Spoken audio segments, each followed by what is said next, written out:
نور على مر الزمان تألقا وأضاء للدنيا طريقا مشرقا وهدى من الرحمن يهدينا به للصالحات وللمكارم والتقى نور على مر الزمان تألقا. بسم الله الرحمن الرحيم، والصلاة والسلام على أشرف الأنبياء والمرسلين نبينا محمد عليه أفضل الصلاة وأتم التسليم. اللهم علمنا ما ينفعنا وانفعنا بما علمتنا وزدنا علما إنك أنت العليم الحكيم. ربنا افتح بيننا وبين قومنا بالحق وأنت خير الفاتحين. فمرحبا بكم أعزائي المشاهدين في قناتكم قناة سلام الفضائية، وتقبل الله منا ومنكم صالح الأعمال والدعوات. كنا قد تكلمنا في الحلقات السابقة عن أعلام ومناسبات في بعض سور جزء عامة، وها نحن نحط رحالنا في سورة أنزلت من أوائل السور، بل أول سورة على قول الجمهور التي أنزلت على نبينا عليه الصلاة والسلام، وأنزلت عليه بأشرف كتاب، وأنزل هذه السورة أشرف ملك وهو جبريل عليه السلام، وأنزلت في أفضل الشهور عند الله سبحانه وتعالى وهو شهر رمضان. وهذه السورة المكية الشريفة، وهي سورة العلق، سورة اقرأ باسم ربك الذي خلق. بعد ذي بدء سنتلو هذه السورة الشريفة، ثم سنأخذ بعض القصص التي تناولتها هذه السورة، ومن ثم نختم بالهدايات العملية والتطبيقات في حياتنا اليومية. أعوذ بالله من الشيطان الرجيم. بسم الله الرحمن الرحيم. اقرأ باسم ربك الذي خلق، خلق الإنسان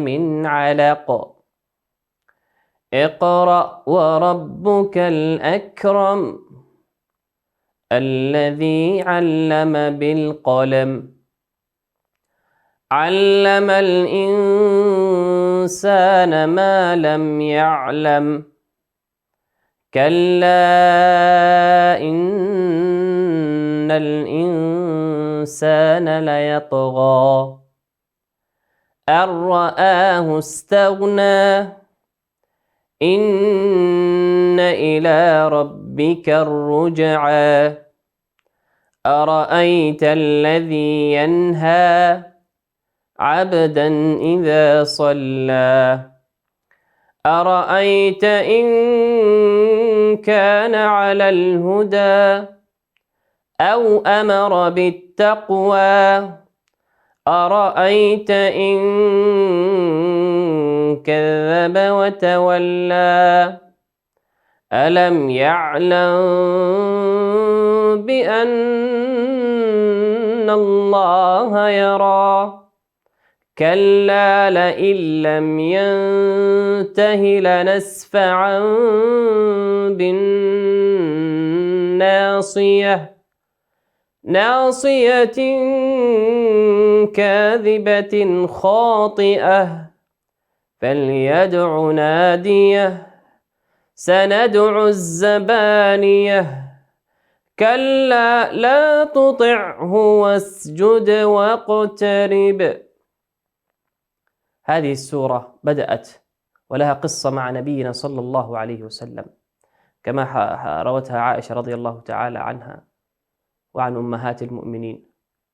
قالت: كان أول ما نزل أو أول ما بدأ نزول الوحي كان رؤيا صالحة وصادقة يراها النبي صلى الله عليه وسلم في منامه كأنها مثل فلق الصبح، ثم تحنث النبي صلى الله عليه وسلم. المرحلة الثانية تحنث النبي صلى الله عليه وسلم وتعبد لربه سبحانه وتعالى، ويمكث في غار حراء الليالي ذوات العدد، فكان يتحنث ويتعبد الليالي ذوات العدد، ثم ينزل إلى أمنا أم المؤمنين خديجة رضي الله تعالى عنها ويتزود بالزاد، ثم يرجع ويتحنث مرة أخرى. وهكذا كان فعله صلى الله عليه وسلم. وفي مرة من المرات أتاه ملك فضمه ضمة شديدة فقال له اقرأ، فقال له نبينا صلى الله عليه وسلم ما أنا بقارئ، أي لا أحسن القراءة، وكان نبينا أمي صلى الله عليه وسلم،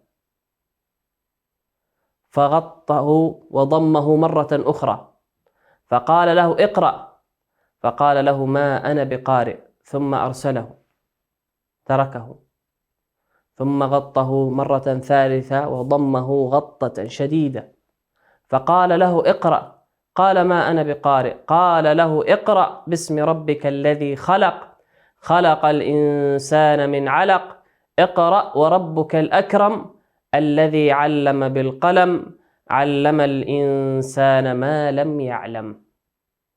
فارتعد النبي صلى الله عليه وسلم خوفا وهلعا من هذه الحادثة، ورجع مسرعا إلى خديجة رضي الله تعالى عنها وهو يقول زملوني زملوني، فما كان، فقال لها النبي صلى الله عليه وسلم وقص لها القصة، وقال لها النبي صلى الله عليه وسلم قد خشيت على نفسي، أي خفت على نفسي. فقالت له خديجة رضي الله تعالى عنها والله لا يخزيك الله أبدا، أي لا يخذلك الله أبدا. وعدت خديجة رضي الله تعالى عنها 5 من صفاته صلى الله عليه وسلم. قال فوالله، قالت خديجة رضي الله تعالى عنها بعد ما رأت زوجها النبي صلى الله عليه وسلم خائفا مرتعبا من هول الذي رآه وأنزل عليه، قالت والله لا يخزيك الله أبدا، فإنك تصل الرحم وتقري الضيف، أي تكرم الضيف، وتحمل الكل، وتعين على نوائب الحق، وتحسن الجار، وتحسن الجوار. فذهبت به فقالت له هلم لنذهب إلى ورقة ابن نوفل ابن قصي بن عبد العزى، وهو ابن عمها لخديجة رضي الله تعالى عنها، وكان قد تنصر في الجاهلية. فذهبت به إلى ورقة، وكان شيخا كبيرا، فقالت له يا ورقة اسمع ما يقول. فقص عليه النبي صلى الله عليه وسلم ما رآه، ووصف له ما رآه من هيئة الملك ومن أسلوب الملك في إنزال الوحي. فقال له ورقة إنه قد جاءك الناموس الذي قد جاء موسى، أي موسى عليه السلام، إنه قد جاءك الناموس الذي قد جاء موسى عليه السلام، فوالله لئن عشت لأنصرنك نصرا مؤزرا، وإن قومك لمخرجيك أو لمخرجوك. فقال أو مخرجيهم؟ قال نعم، ما من نبي أو ما من رجل جئت بمثل ما جئت به إلا عودي، أي إلا ناصبته الناس بالعداوة والبغضاء. فعلم النبي صلى الله عليه وسلم أن هذا بدايات مبعثه ورسالته الخالدة. قال ربنا سبحانه وتعالى اقرأ باسم ربك الذي خلق. أول ما أنزل على نبينا صلى الله عليه وسلم، وأول كلمة تدل على مبعثه صلى الله عليه وسلم هي العلم. اقرأ باسم ربك الذي خلق، اقرأ. وديننا دين العلم، ديننا يحثنا على العلم، والله سبحانه وتعالى أمرنا أن نتعلم، وأن نتعلم علما يوصلنا إلى معرفته وحبه سبحانه وتعالى، وإلى جنة عرضها السماوات والأرض. اقرأ باسم ربك الذي خلق، وهنا يذكر الله سبحانه وتعالى الخلق. اقرأ باسم ربك الذي خلق، وهي من صفاته سبحانه وتعالى الخلق، وإيجادك أيها الإنسان من العدم، من لا شيء. ولطيفة بأن العلم الذي يوصل إلى الخالق سبحانه وتعالى هو أنفع العلم. اقرأ باسم ربك الذي خلق، خلق الإنسان من علق. أول طور في مراحل حياة الإنسان وتكوينه هي العلق، وهو الدم. العلق. وهنا يذكرنا ربنا سبحانه وتعالى بحقيقة هذه النفس الذي فيها كبر ثمود وجبروت النمرود وطغيان فرعون كما قال ابن القيم، وتكبر وكبر الطاووس، وحسد إبليس وقابيل وهابيل. هذه النفس التي حقيقتها من علق. اقرأ باسم ربك الذي خلق، خلق الإنسان من علق. أردف مرة أخرى ربنا سبحانه: اقرأ وربك الأكرم. من كرم الله سبحانه وتعالى أن يعلمك علما تصل به إلى رضوانه سبحانه وتعالى. اقرأ. ولا يعد الإنسان عالما ما لم يقرأ. كيف يعد المرء عالما ويقيم بأنه عالما إذا لم يقرأ؟ اقرأ. وديننا دين العلم، ينفي الجهل عن الإنسان عن ما يدور حوله. وديننا يحثنا أن نعلم ونتدبر بادئ ذي بدء في هذه النفس البشرية، والتي هي من صنع الله سبحانه وتعالى ودليل على ربوبيته سبحانه وتعالى. ولا يتم ذلك إلا بالقراءة والتفكر. وفي أنفسكم أفلا تبصرون. اقرأ وربك الأكرم. من كرم الله أن يدلك على الله وأن يدلك عليه سبحانه وتعالى. والقراءة والعلم فتح منه سبحانه وتعالى وكرم ومنة من الله سبحانه وتعالى. اقرأ وربك الأكرم الذي علم بالقلم. الذي علم بالقلم. والله سبحانه وتعالى أول من علم من جنس بني البشر هو أبونا آدم عليه السلام، إذ قال ربنا سبحانه وتعالى: وعلم آدم الأسماء كلها ثم عرضهم على الملائكة فقال أنبئوني بأسماء هؤلاء إن كنتم صادقين قالوا سبحانك لا علم لنا إلا ما علمتنا إنك أنت العليم الحكيم. قال يا آدم أنبئهم بأسمائهم فلما أنبأهم بأسمائهم قال ألم أقل لكم إني أعلم غيب السماوات والأرض وأعلم ما تبدون وما تكتمون. الذي علم بالقلم. والقلم هو تدوير. وأول ما خلق الله خلق القلم فقال له اكتب، قال ما أكتب؟ قال اكتب كل ما كان. كل شيء سجله هذا القلم الذي خلقه الله سبحانه وتعالى عن كل شيء في هذه الحياة الدنيا، من يوم ولادتها هذه الحياة الدنيا إلى آخر يوم في هذه الحياة الدنيا. كل شيء مكتوب ومحفوظ عنده سبحانه وتعالى. بل وإن الشريعة لتحثنا على أن الإنسان يكتب حتى في حفظ الحقوق. أعزائي المشاهدين، ألم نسمع قوله وأشهدوا إذا تبايعتم ولا يضار كاتب ولا شهيد وإن تفعلوا فإنه فسوق بكم واتقوا الله. الذي علم بالقلم. وديننا دين الإسلام لم يصنه، ولم تدون المذاهب الفقهية، ولم تدون سكتاته صلى الله عليه وسلم وحياته ودقائق ولطائف من حياته صلى الله عليه وسلم إلا بالتدوين وبالكتابة. تدوين بالقلم وبالكتابة، كل شيء محفوظ. الله سبحانه وتعالى كفل لهذا الدين من يسهرون على كتابته وتوثيقه وتأريخه وحفظه وصيانته من الله سبحانه وتعالى، الذين يبلغون رسالات الله ولا يخشونه.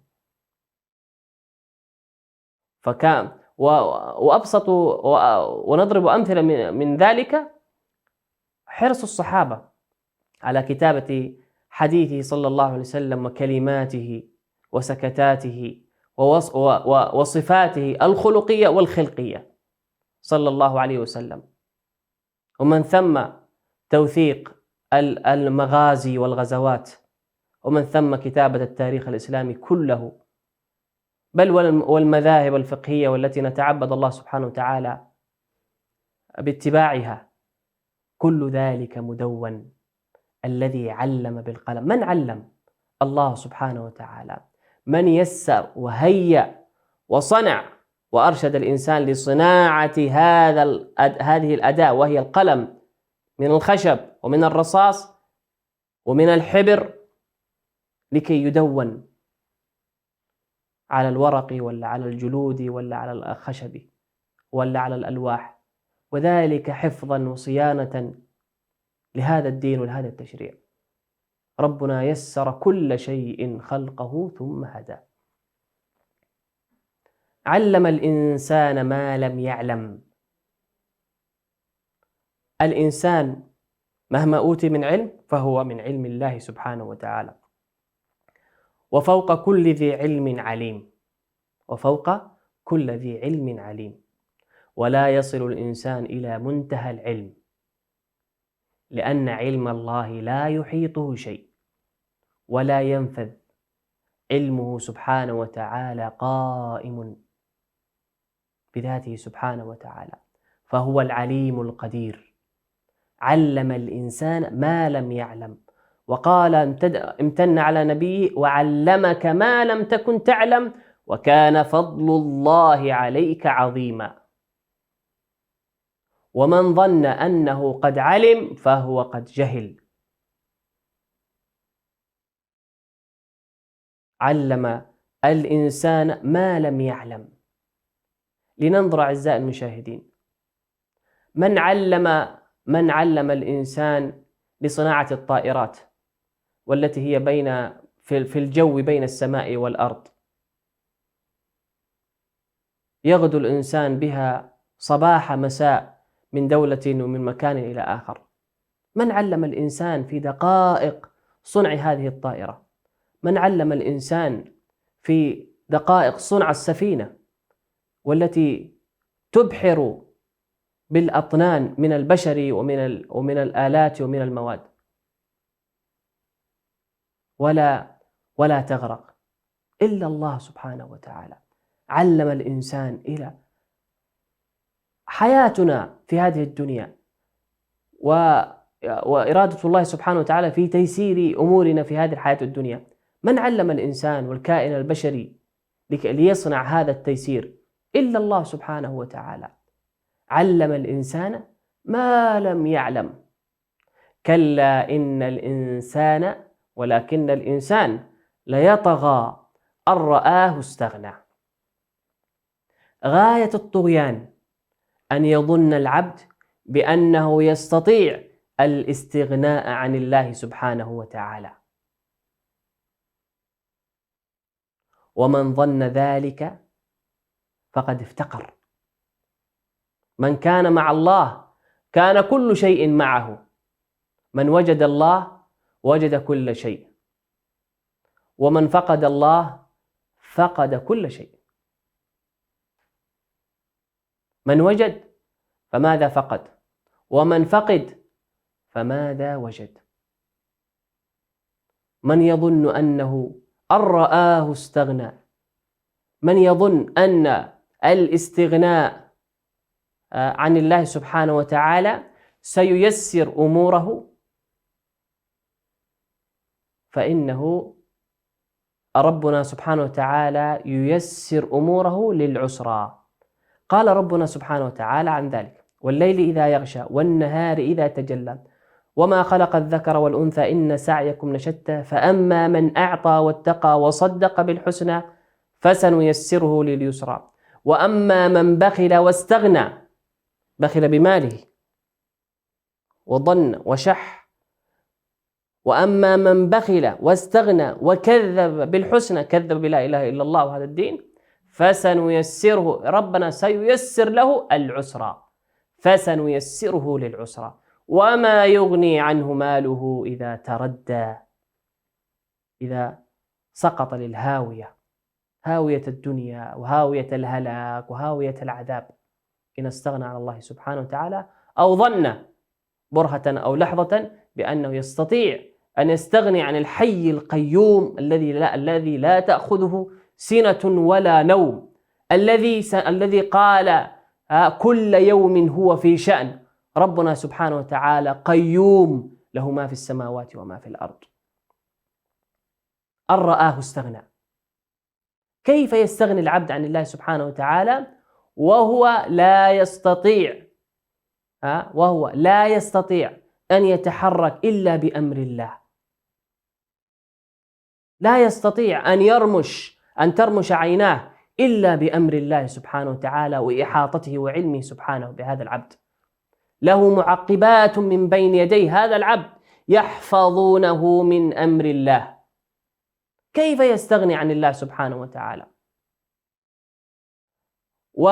والفكر الدنيوي أن الإنسان يستطيع أن يستغني إذا ملك المال، وهذه هي كانت النظرة من قدم في الجاهلية. يستطيع بماله أو بناديه وعشيرته وقبيلته أن يستغني، وهكذا كان قبله من كانت هذه نظرته واستغنى عن الله. قارون كان من قوم موسى فبغى عليهم وآتيناه من الكنوز ما إن مفاتحه لتنوء بالعصبة إذ قال له قومه لا تفرح إن الله لا يحب الفرحين، إلى آخر الآيات. النتيجة فخسفنا به وبداره الأرض. هذه نتيجة أن الإنسان يستغني عن الله سبحانه وتعالى ويظن بأنه هو مالك لنفسه ومالك لأمره، ولا يعلم بأن الحي القيوم الذي أوجده من لا شيء يستطيع لو استغنى عنه لحظة لتخطفته أمور الدنيا ولا يستطيع ردها، لأن الله استغنى عنه. وهذا قمة الطغيان أعزائي المشاهدين، أن يظن الإنسان بأنه يستغني عن الله سبحانه وتعالى. كيف يصل هذا الإنسان لهذه المرحلة؟ إن ظن بأن ماله هو من نفسه وليس من الله، كما قال قارون إنما أوتيته على علم. هذه من الأمور التي توصل الإنسان إلى مرحلة أنه يستغني عن الله سبحانه وتعالى. كذلك مرحلة الأمور التي تصل الإنسان إلى أن يستغني عن الله سبحانه وتعالى وهي خطيرة، نسيان الله ونسيان ذكره. كيف ينسى الإنسان الله سبحانه وتعالى؟ بنسيان ذكره والغفلة عنه. والله يعاقبهم بالاستغناء عنهم ونسيانهم. ألم نسمع إلى قوله سبحانه وتعالى ولا تكونوا كالذين نسوا الله فأنساهم أنفسهم. ينسوا الله. ولذلك ربنا سبحانه وتعالى حذرنا من الغفلة، ودائما القرآن يكرر على مسامعنا ذكر الله آناء الليل وأطراف النهار حتى لا يصيب الإنسان الغفلة. لماذا؟ لأن الشيطان يتربص بنا، ففي فترة الغفلة يدخل هذا الإنسان على بني آدم ويصيبه من الآفات والشرور على نفسه وعلى أهل بيته وعلى ولده. وأما الإنسان الذي تأخذه غفلة ثم يعود ويستغفر ويؤوب وينوب إلى الله سبحانه وتعالى، كان في حوزة الله سبحانه وتعالى، كان في عناية الله سبحانه وتعالى. إذا أبصر فيبصر بالله، وإذا سمع فيسمع بالله، وإذا مشى يمشي بالله وعلى الله وإلى الله سبحانه وتعالى. أن رآه استغنى إن إلى ربك الرجعى. أرأيت الذي ينهى، وقصة أرأيت الذي ينهى عبدا إذا صلى. لعلنا نأخذها بعد الفاصل أعزائي المشاهدين، ثم نعود إليكم. دينا به للصالحات وللمكارم والتقى، نور على مر الزمان تألقا.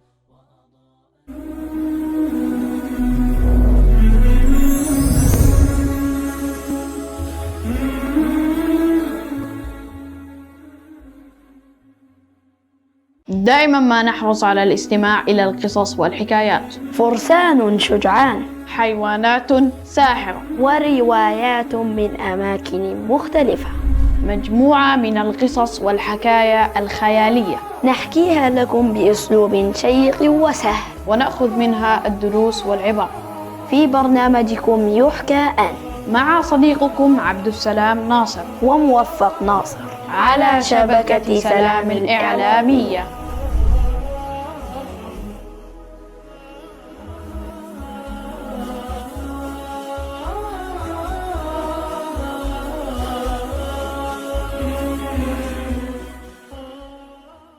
يقول الله تعالى: شهر رمضان الذي أنزل فيه القرآن هدى للناس وبينات من الهدى والفرقان.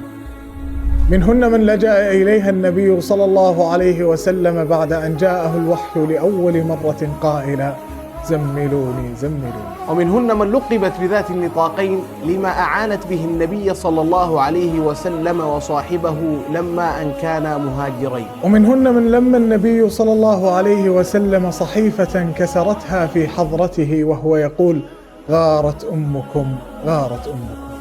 ومنهن من لقبت بذات النطاقين لما أعانت به النبي صلى الله عليه وسلم وصاحبه يوم أن كانا مهاجرين. ومنهن من أزالت سل الجزور عن ظهر النبي صلى الله عليه وسلم بعد أن ألقاه المشركين عليه وهو ساجد يصلي لربه. ومنهن من كانت ذات شأن عظيم فهي أخت لأم حبيبة زوجة النبي الكريم. ومنهن من أنشدت شعرا أمام النبي صلى الله عليه وسلم فاستحسنها وقال: هي يا فلانة. ومنهن من قال الله فيها: يا أيها الذين آمنوا إذا جاءكم المؤمنات مهاجرات فامتحنوهن.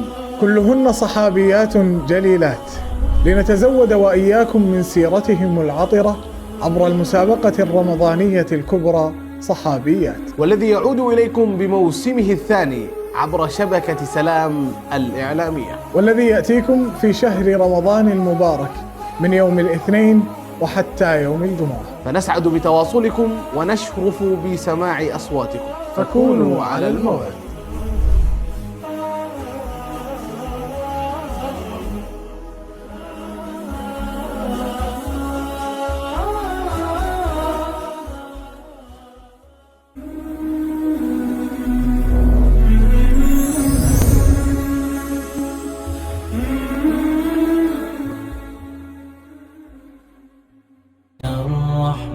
يهدينا به للصالحات وللمكارم والتقى، نور على مر الزمان تألقا.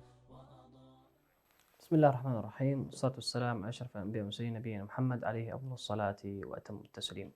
عدنا لكم وكنا قد توقفنا قبل الفاصل في قوله: عبدا إذا صلى أرأيت إن كان على الهدى، أرأيت الذي ينهى عبدا إذا صلى، أرأيت إن كان على الهدى أو أمر بالتقوى، أرأيت إن كذب وتولى، ألم يعلم بأن الله يرى، كلا لئن لم ينته لنسفعا بالناصية، ناصية كاذبة خاطئة، فليدع ناديه سندع الزبانية، كلا لا تطعه واسجد واقترب. كان للنبي صلى الله عليه وسلم من الأعداء، وأشد الأعداء إيذاء للنبي صلى الله عليه وسلم كان أبو جهل. فلقد توعد أبو جهل للنبي صلى الله عليه وسلم بأنه إذا صلى في الكعبة أو عند الحجر أو عند صحن الكعبة ليطأنه برجليه. فأنزل الله سبحانه وتعالى هذه الآيات.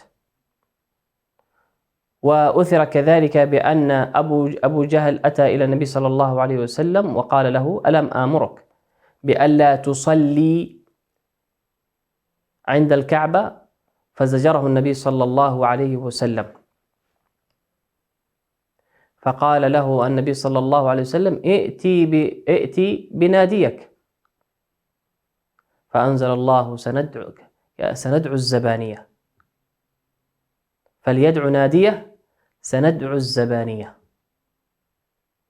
وكذلك ورد أن أبو جهل ذهب إلى النبي صلى الله عليه وسلم حنقا ليطأه برجله، فرجع مرتعبا إلى قومه وناديه، فقالوا: ما لك؟ فقال: قد حيل بيني وبينه، إلى آخر كلامه. تربص الأعداء بالنبي صلى الله عليه وسلم. أرأيت الذي ينهى عبدا إذا صلى. كان سيما النبي صلى الله عليه وسلم في تبليغ دعوته هي القدوة.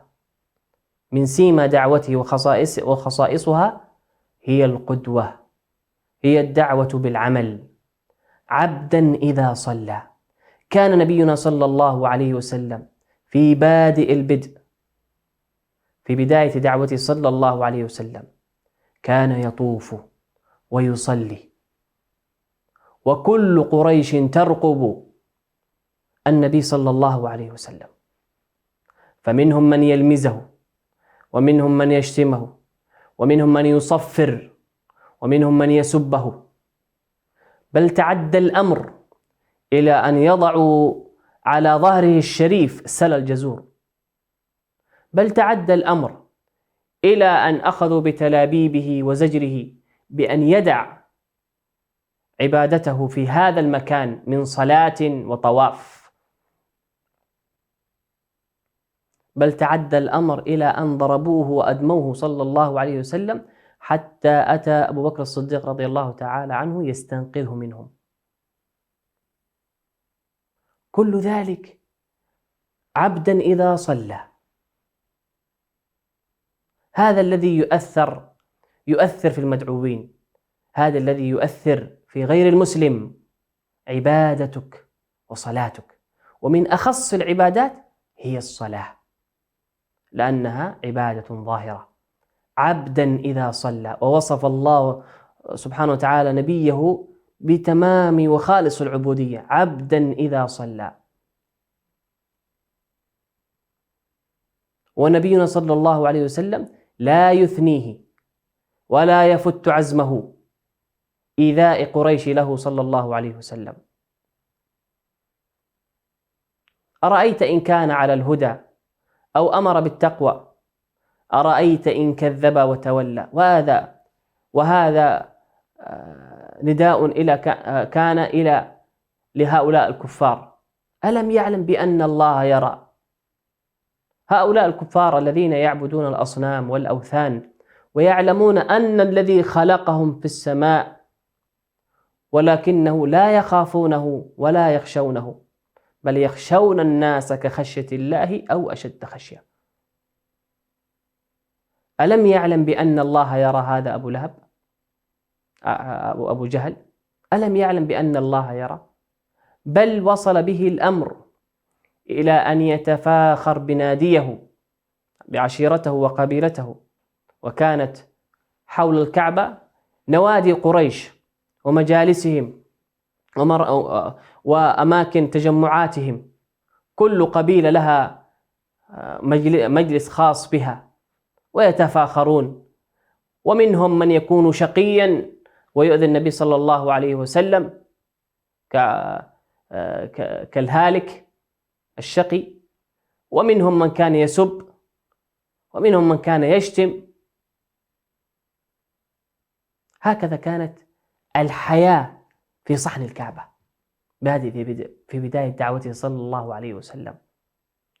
يأتي النبي صلى الله عليه وسلم وهم يتكلمون عنه، ويذهب النبي صلى الله عليه وسلم وهم يسبونه ويشتمونه، والنبي صلى الله عليه وسلم يطوف ويصلي. حري بالإنسان إن أراد أن يواجه الشدائد وأراد أن يواجه كيد الأعداء أن يكون في تمام العبودية لله سبحانه وتعالى، وبالأخص والخصوص صلاته ومناجاته لله سبحانه وتعالى. هذه العلاقة وهي الصلاة التي تربطك بينك وبين الله سبحانه وتعالى هي الدرع الحصين لكل مكائد الشر ولكل مكر البشر الذين يكيدونك. فإذا كان الإنسان غير تاما للعبودية ومقصرا في صلاته فكيف سيدعو وكيف سيحتمي بالله سبحانه وتعالى وهو مقصر والله كريم لا يستغني عن عباده؟ ألم يعلم بأن الله يرى؟ مراقبة الله سبحانه وتعالى وخشيته إن وفق العبد لها أثمرت ثمارا يانعة على جوارحه. ألم يعلم بأن الله يرى؟ كلا، فالله سبحانه وتعالى نفى عن هؤلاء الكفار بأنهم يعلمون بأن الله يراهم، وذلك بسبب صنيعهم وأعمالهم مع النبي صلى الله عليه وسلم. ونبينا صلى الله عليه وسلم تكررت عليه المكائد وتكررت عليه الشرور من هؤلاء الكفار والمشركين، فلم يثنيه ولم يلتفت إلى إيذائهم، بل التفت إلى عبوديته وإتمام عبوديته لله سبحانه وتعالى وتبليغ دينه ورسالته. وفي هذا درس لنا أعزائي المشاهدين نحن المسلمون بأن نعزز ونلتفت إلى حمل رسالتنا وتبليغها إلى البشر قاطبة، ولا نسترسل ولا نقف ونتأمل كثيرا فيما يصاب أو نصاب من أذى البشر، لأن أذى البشر والعداوة قائمة إلى يوم الدين مهما كان. ولذلك قال ربنا سبحانه وتعالى: وكذلك جعلنا لكل نبي عدوا من المجرمين. العداوة بين الحق والباطل والخير والشر قائمة إلى أن تقوم الساعة، فلا يستغرب الداعي إلى الله سبحانه وتعالى والداعي إلى الخير بأن يكاد له، ولا يستغرب بأن يناصب بالعداوة والبغضاء، ولا يستغرب بأن يظلم أو يقال له كلاما سيئا. لماذا؟ لأن هذه سنة الله ماضية، التدافع بين الحق والباطل والتدافع بين الخير والشر سنة باقية. والله سبحانه وتعالى قال: وكذلك جعل كل نبي عدوا من المجرمين. هذا أمر مفروغ منه فلا يستغرب، لكن الغرابة أن نلتفت إلى ذلك ونترك صمام الأمان، وهو إتمام العبودية لله سبحانه وتعالى والتبليغ لرسالة الله ودين الله سبحانه وتعالى لهذه البشرية. ولا يتم الإتمام إلا بتمام العبودية لله سبحانه وتعالى، أن يكون الإنسان والداعية إلى الله سبحانه وتعالى أن يكون تام العبودية لله سبحانه وتعالى، أن يكون مخلصا لله سبحانه وتعالى، أن يكون محافظا على علاقته بين الله وبينه سبحانه وتعالى، وبالخصوص صلاته ومناجاته لا ينفك عنه يومه إلا وقد ذاق من هذه العلاقة ما يكون له زادا في تبليغ دين الله عز وجل. إنا سنلقي عليك قولا ثقيلا إن ناشئة الليل هي أشد وطئا وأقوم قيلا. قيامك لليل، مناجاتك لله سبحانه وتعالى هو زادك أيها الإنسان والمؤمن في تبليغ الخير لكل الناس، ولا يضرك من شر الجنة والناس. قال ربنا سبحانه وتعالى عن أبو جهل: كلا لئن لم ينتهي لنسفعا بالناصية ناصية كاذبة خاطئة. والناصية هي مقدمة الرأس. ربنا توعده بأنه سيأخذه من ناصيته ويتله في نار جهنم. هذا الذي يناصب العداء لعبدنا وحبيبنا محمد صلى الله عليه وسلم ويتفاخر بناديه سنأخذه من ناصيته.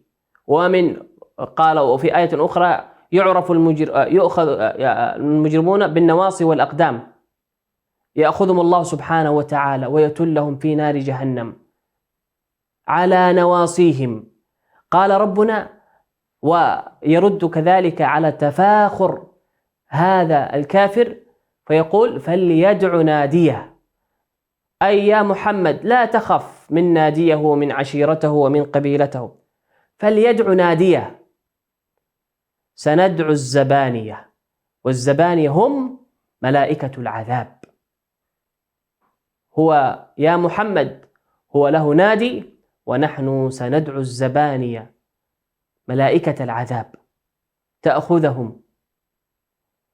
كلا لا تطعه، أي لا تسمع كلامه، ولا تخف من أذيته، ولا تخشى من تسلطه. كلا لا تطعه واسجد واقترب.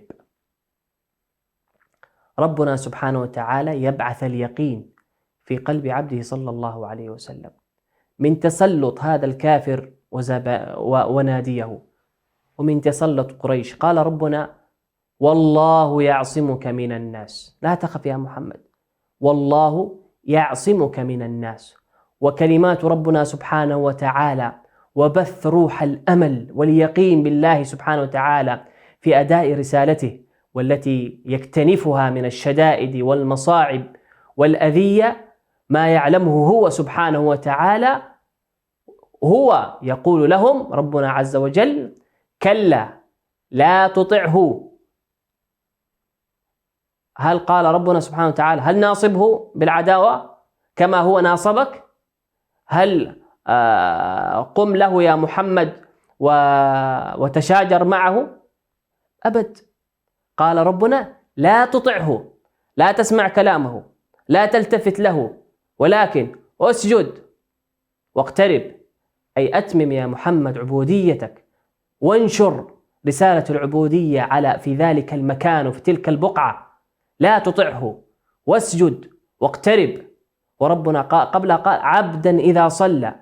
نبينا كان يوصل وينشر ويشيع عبادة الصلاة في تلك البقعة، لأنها من أعظم شعائر دين الإسلام، وهي الصلاة. ومن أعظم شعائر دين الإسلام التي يتأثر منها البعيد قبل القريب، ويؤثر فيها الداعية أن يكون قدوة في مناجاته مع الله سبحانه وتعالى، وبالخصوص صلاته. قال ربنا: كلا لا تطعه واسجد واقترب. السجود أعزائي المشاهدين من أجل القربات، وقال نبينا صلى الله عليه وسلم لذلك الصحابي الذي دعا النبي صلى الله عليه وسلم بأن يوصيه، قال: أعني على نفسك بكثرة السجود. ونبينا صلى الله عليه وسلم يقول: أقرب ما يكون العبد من الله وهو ساجد، فأكثر فيه من الدعاء. من أماكن ومواطن استجابة الدعاء أن يكون العبد ساجدا لله سبحانه وتعالى، غاية الذل والافتقار والانكسار حين يكون الإنسان ساجدا لله سبحانه وتعالى يدعوه ما يشاء. فيستجيب الله له إذا انتفت موانع الدعاء. كلا لا تطعه واسجد واقترب. من أجل أبواب الدخول على الله سبحانه وتعالى هو الافتقار، كما قال ابن القيم الجوزية رحمة الله عليه، هي إظهار المسكنة والافتقار والذل والخضوع بين يديه سبحانه وتعالى. كلا لا تطعه واسجد واقترب. وسجودك أيها العبد وأيها المسلم والمؤمن هو غاية الاقتراب من الله سبحانه وتعالى، غاية الاقتراب. ولنضرب مثالا ولله المثل الأعلى. لو أردت أن تقترب من ملك من ملوك الدنيا، كيف تصله وكيف تقترب منه لكي تطلب حاجتك له؟ أن تكتب خطاب الطلب والاحتياج والمعروض كما يقال، ثم ترسله إلى مكان ليستقبل منك هذا الخطاب، ثم تدخل أناسا وتبحث عن وسطاء وشفعاء لك عند هذا الملك، فإذا اقتربت من هذا الملك قلت حاجتك. هذا ولله المثل الأعلى في أمور الدنيا. وأما في أمور الدنيا والآخرة، وأما لطلب أمور الدنيا والآخرة دواؤها لا تطع واسجد واقترب. اسجد لله سبحانه وتعالى واطلب حاجتك وقل ما تشاء، واطلب ما تشاء، فإنك بأعيننا، فإنك بعين الله سبحانه وتعالى، وإنك في كلئه، وإنك في حفظه، وإنك في جنابه، وإنك في رعايته. فاطلب يا أيها العبد ما شئت، واسجد واقترب. حري من يكون له دعوة وحاجة ومظلمة أن يسجد لله سبحانه وتعالى، فهي الباب للاقتراب منه سبحانه وتعالى. واسجد واقترب. ورسالة أخرى لنا ولكم أعزائي المشاهدين بأن نكثر من السجود، لأن كثرة السجود ترفع عند الله سبحانه وتعالى منزلته أيما منزلة وأيما رفعة وأيما درجة. كثرة السجود لله سبحانه وتعالى بذل وافتقار وخوف منه سبحانه وتعالى، بل وكثرة طلب من الله سبحانه وتعالى. وحري بالمؤمن أن يواجه أعداء الله سبحانه وتعالى، وحري بالإنسان أن يواجه هموم الدنيا بسجدة لله سبحانه وتعالى، يمرغ فيها جبينه، وليذرف فيها دمعه، وليسكب فيها عبرته بكل أدب ولطف وإحسان وخشوع وخضوع، لكي يقبله الله سبحانه وتعالى في الاقتراب منه. وهو ملك الملوك، جبار السماوات والأرض، نور السماوات والأرض، يدعوك أيها العبد بأن تسجد لله سبحانه وتعالى، فهو غاية القرب منه سبحانه وتعالى. هذه السورة الشريفة المكية التي حوت من العبر للإنسان، وكانت في بدء مراحل نزول الوحي الشريف على نبينا صلى الله عليه وسلم، واختتمت بأطهر عبادة وهي السجود بين يديه سبحانه وتعالى، وغاية الذل والفقر والمسكنة لله سبحانه وتعالى. وفي هذا بين اقرأ العلم اقرأ وبين اسجد واقترب منازل يقطع بها العبد إلى الله سبحانه وتعالى. أسأل الله سبحانه وتعالى أن يجعلنا من أهل الآخرة، وأن يوفقنا لكل خير، وأن يتقبل منا ومنكم صالح الأعمال والدعوات. إلى حلقة أخرى أعزائي المشاهدين، أدعكم في حفظ الله ورعايته، والسلام عليكم ورحمة الله وبركاته. نور على مر الزمان تألقا وأضاء للدنيا طريقا مشرقا وهدى من الرحمن يهدينا به للصالحات وللمكارم والتقى.